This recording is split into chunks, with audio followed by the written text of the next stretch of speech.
My name is Alina, a 23-year-old college senior with sights set firmly on becoming a journalist. But today, instead of celebrating my pending graduation, I'm trapped in a nightmare that's all too real. Barely 24 hours have passed since we buried my dad, Martin. He was the kind of father who managed to make me feel loved despite always being halfway across the world on business. The house feels emptier without him, a silent testament to the void his passing has left. As I stand in the foyer, still numb from the funeral, my mother, Claudia, and sister Victoria waste no time in announcing their plans. Their words ring in my ears like the tolling of a bell, a funeral knell for any lingering sense of family unity. "We're going to sell this house," Claudia says, the cold glint in her eye betraying her feigned solemnity. "Start looking for a new place, Elena. You better be out soon." I can hardly believe what I'm hearing. Before I can process the loss of my dad, they're already thinking about money and what they can gain from his death. It feels like a betrayal too large to comprehend. "You don't think you're entitled to anything, do you, Victoria?" taunts her boyfriend, Jan, chuckling beside her. Their cruel amusement makes my blood boil.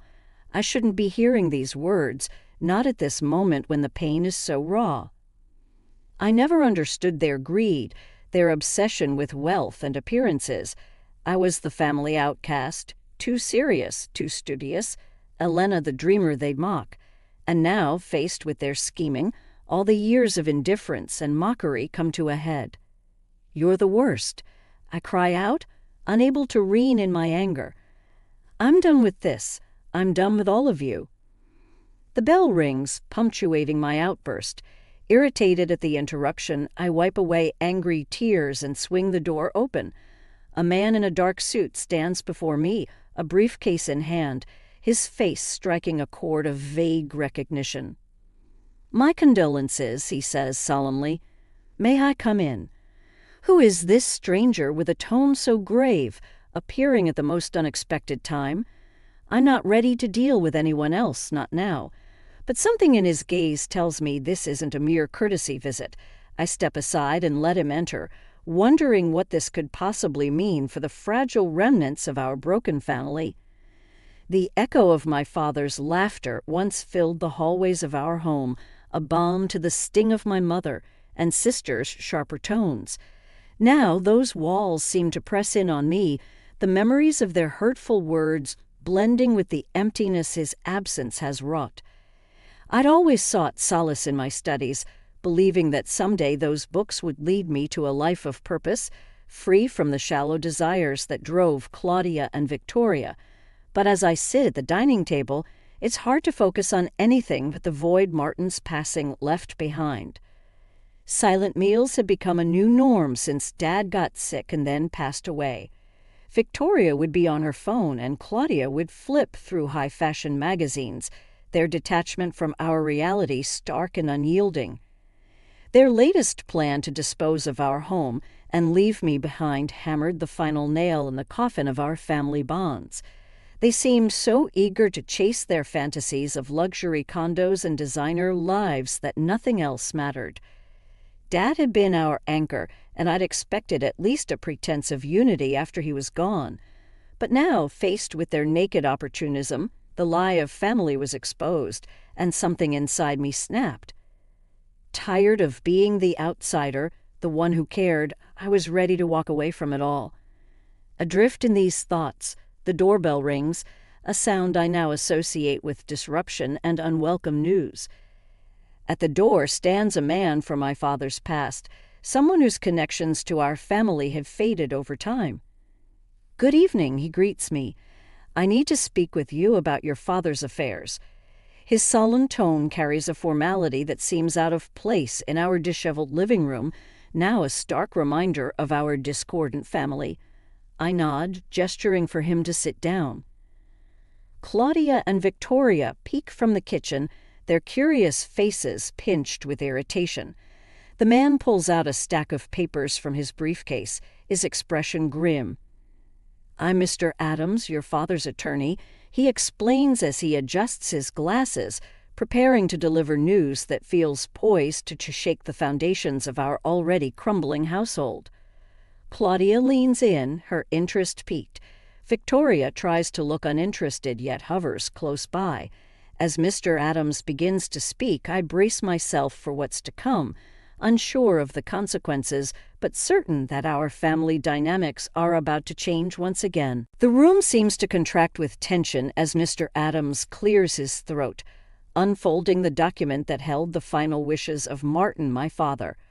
Claudia and Victoria perched on the edge of their seats, their eyes betraying a keenness they'd struggled to mask since we lost him. In accordance with your father's requests, Mr. Adams starts.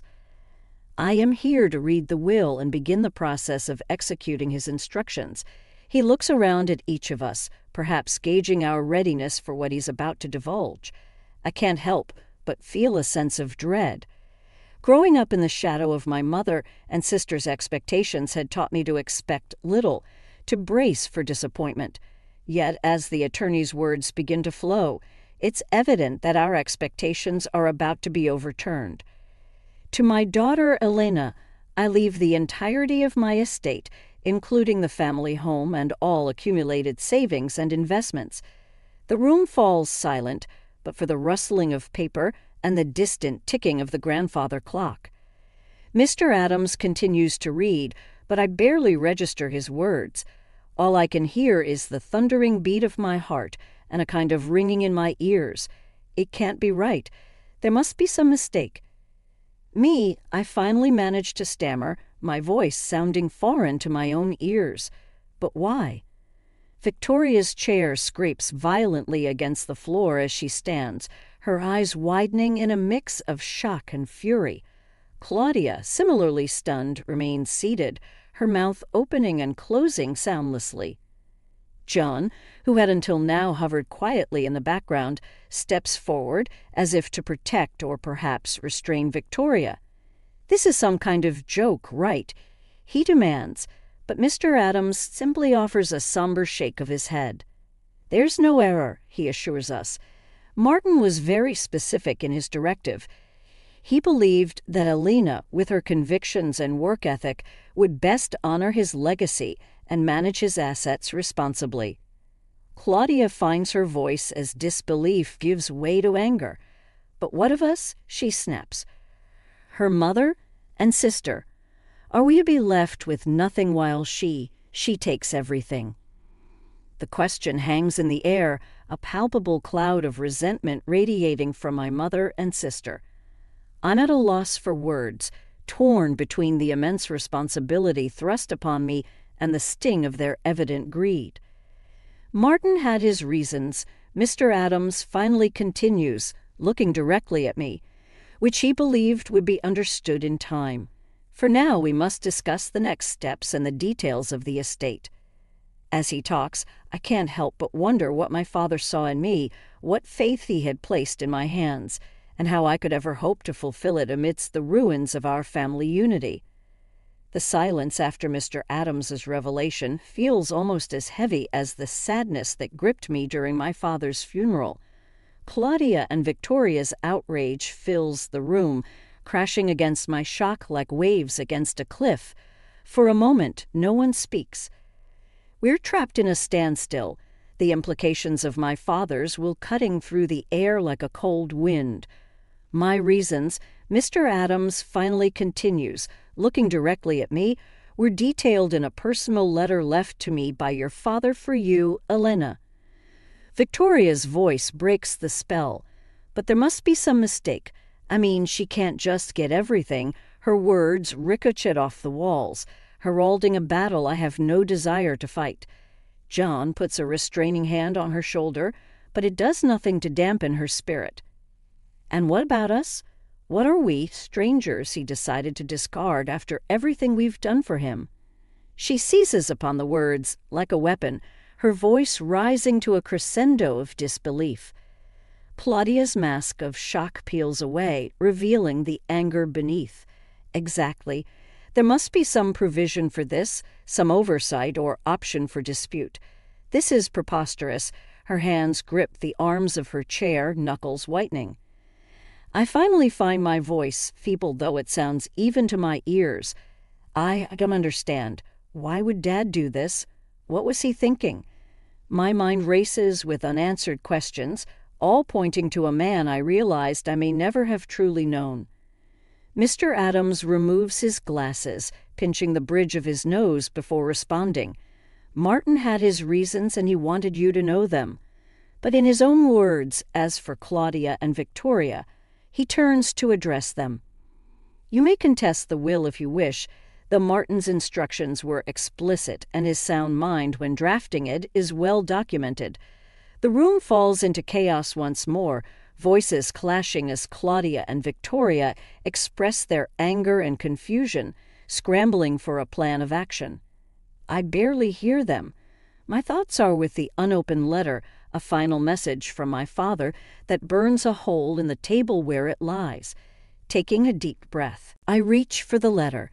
The paper feels both insubstantial and as heavy as lead in my hands.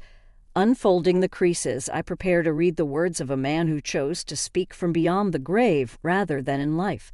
A man who has now left me an inheritance that feels more like a chalice of poison than a cup of blessings.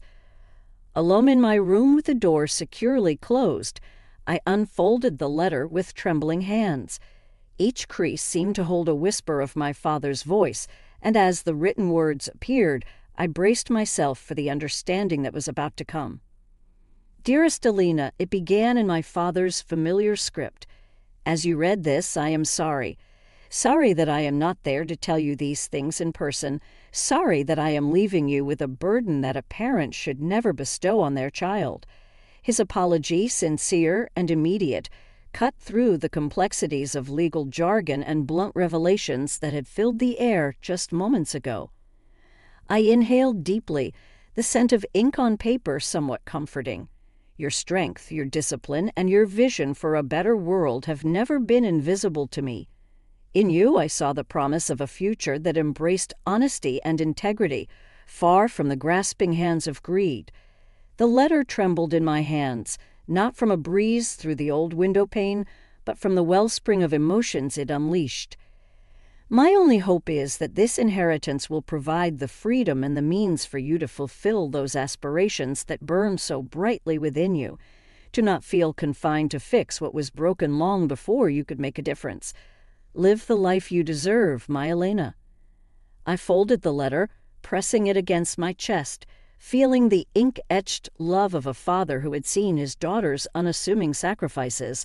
A wave of determination swept through me, mixed with the grief that had trailed me like a shadow since his passing. Leaving the safety of my room, I stepped back into the storm that was my fractured family. Mr. Adams glanced up as I entered, a silent question in his gaze. Claudia's glare was sharp, fixated on me, and Victoria was pacing like a caged animal, her earlier rage turned desperate. It's time to talk about what happens next, I said, my voice firmer than I felt. Claudia scoffed. What happens next is that we challenge this farce. Victoria nodded vehemently. You won't get away with this, Elena. We deserve our share. Mr. Adams interjected. Any legal challenge will be a lengthy and costly process with no guaranteed outcome. Martin's will is clear and well within his rights to enforce. With my father's words burning a hole in my pocket, I faced them, the family that had never truly been a family. It wasn't my decision, but it was his, and I intended to honor it. Tension wrapped chains around us all, but amid the chaos, one truth held steadfast. I would carry out my duty, uphold my father's wishes, and through them, perhaps find my own path to a better world. In the following days, the house became a war zone of oppressively silent meals and thunderous arguments. Victoria and Claudia scoured legal forums and consulted with lawyers, desperately seeking a loophole to contest the will. They clung to the belief that they were entitled to Martin's legacy, viewing it as their rightful due rather than the gift of a man's life's work. Despite their efforts, Mr. Adams remained unflappable, a steady pillar amid the tempest. His calm demeanor was a source of comfort as we navigated the uncharted waters of estate settlement. "The will is airtight, Alina," he assured me once again over cups of tepid coffee in the formal dining room. "You need not worry about their threat." Yet even with his reassurances, guilt gnawed at me. Was it right to accept everything while my mother and sister got nothing? The logical part of my brain reminded me that my father had his reasons, but my heart couldn't shake the residual familial obligation, a desire to mend what was broken even when I knew it was beyond repair. I spent my days preparing for the inevitable legal challenges and familiarizing myself with Martin's finances. The responsibility was daunting, running the numbers, making decisions about property and investments I never knew existed. Each step felt like wading through fog, but I was determined to see it through, to build on the small beacon of trust my father had left me. It was during these sessions of poring over financial statements that my mind would wander to the life awaiting beyond these walls. How to use this inheritance to forge a path aligned with my own values, how I could make a lasting impact. Amid the chaos, Claudia and Victoria grew increasingly agitated, their true colors seeping out in bursts of pettiness and spite. In an impulsive display, Victoria claimed sentimental family heirlooms, while Claudia hinted at dark secrets that could tarnish Martin's name. Their insinuations aimed to wound, to shake my resolve, but I had become adept at navigating their emotional minefields. One particularly tense evening, the air thick with unsayed threats and frigid stares, I reached my breaking point. Enough. I said the single word, slicing through the tension. 3 pairs of eyes fixed on me, uncertain, wary. "I can't give you what Dad didn't leave for you, but what I can do is help you start over somewhere else." Their shock was palpable, an abrupt shift in the dynamic they had been fueling. "It won't be a life of luxury, but it will be a fresh start." Claudia's laughter was sharp, humorless. A concession prize from our dearest Alina, how magnanimous. Her sarcasm was a familiar sting, but it glanced off the armor years of antagonism had helped me forge. I stood firm despite the bitterness that clawed at the air between us. It's not a prize, it's a choice. Take it or leave it, but understand this: I am moving forward with or without your acceptance. Their response was a symphony of silence and grudging nods, a tenuous agreement forged at the crossroads of greed and survival. As I retreated to my room, letters' weight in my pocket reminded me of the journey ahead, one where I'd navigate not only the inheritance, but also who I would become as a consequence of it. The days turned into weeks as my life became a routine of meetings with Mr. Adams and navigating the complex process of realizing my inheritance. Claudia and Victoria, having reluctantly accepted my offer, began their search for a more modest place to call home. The atmosphere grew less contentious, though the air still held a chill that went beyond the coming of winter. It was a time of paradoxical solitude amidst the chaos. The house felt larger and more desolate with each packed box and removed piece of furniture. I found temporary solace in my father's study, which remained untouched, a capsule of the past that echoed with a time when family strife was just a faint undercurrent beneath the surface of our daily lives. The day finally came when Claudia and Victoria left the house for the last time. With the sign of a check and a curt farewell, they were gone, taking with them remnants of a life that was forever changed. Standing in the doorway, I watched as their car disappeared around the bend, feeling an unsettling mixture of relief and sorrow. It was time to look to the future. With Mr. Adams' help, I set up a charitable foundation in my father's name, dedicated to fostering educational opportunities for young underprivileged students like the younger version of myself who once believed her dreams were unattainable within the confines of a home that didn't understand her aspirations. I enrolled in graduate school, pursuing a program in journalism that would put me on the path to the career I'd always envisioned. As I worked towards my master's degree, I used the network my father had left behind, along with the resources now at my disposal, to intern at a prominent newspaper. My life was busier than I ever imagined, filled with the pursuit of stories and justice, just like I discussed with my father on those long-distance calls that now felt like a lifetime ago. These days I'm always on the go, carrying with me the principles that he instilled in me. The house, once a cage of sorts, began to feel more like a home as I made it my own. I repainted walls, rearranged furniture, and even adopted a rescue dog, a joyful presence that filled the emptiness with barks and boundless energy. The rooms that had once witnessed family feuds now opened up to friends, colleagues, and laughter. Sometimes I'd find myself in my father's study, poring over his old letters and the faded pages of his books. My eyes would linger on the signature at the bottom of his letter, the final message that had altered the course of my life. "Duty and love," he wrote, "are the strongest forces we wield. Use them well." And in those quiet moments, surrounded by the legacy of words and wisdom that my father left behind, I'd whisper a promise to do just that.